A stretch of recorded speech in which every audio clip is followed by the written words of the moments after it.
In the beginning, before time itself existed, there was nothing but endless chaos, an infinite ocean of darkness called none. This primordial sea had no boundaries, no life and no form. It was the potential for all things, but it lay still and silent, waiting for something to emerge. From the heart of this watery abyss came Atum, the first god. He rose from the depths of none, bringing light with him. Alone in the void, Atum stood upon a mound of land that had risen from the chaotic waters. He was both male and female, containing all that was necessary to create the world. Atum, realizing his solitude, felt the urge to bring forth life. With nothing but his own divine power, he created the first two beings, Shu, the god of air, and Tefnut, the goddess of moisture. Shu and Tefnut were born from him, and they were the first pair to take form in this new world. Shu's breath filled the void with the wind, while Tefnut's touch brought moisture and rain, nourishing the land. Together, Shu and Tefnut began to bring order to the chaotic void that surrounded them. As the god of air, Shu separated the heavens from the waters below, creating space for the sky to rise. Tefnut, the goddess of moisture, spread her life-giving essence across the world, shaping the foundations of what would soon become Earth.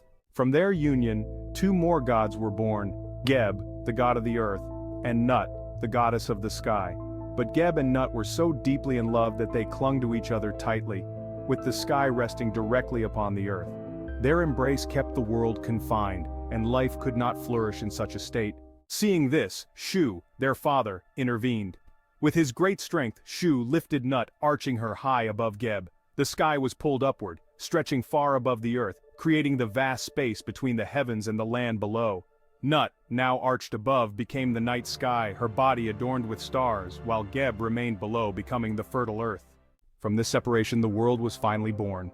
Each day, Nut would swallow the sun at dusk and give birth to it again at dawn, ensuring the cycle of time continued. Her arching form watched over the land, while Geb nurtured life beneath her, his body filled with trees, rivers, and mountains. Thus, the universe came into being, with the gods overseeing its balance. Atum, Shu, Tefnut, Geb, and Nut had brought order to the chaos, and the foundations for all life were set. The heavens now towered above, the earth spread wide below, and life began to flourish in the space between them, under the watchful eyes of the gods. And so, the world as we know it was created, shaped by the hands of the divine, who continue to maintain the balance of the universe, ensuring that chaos never again reigns over the order they had established.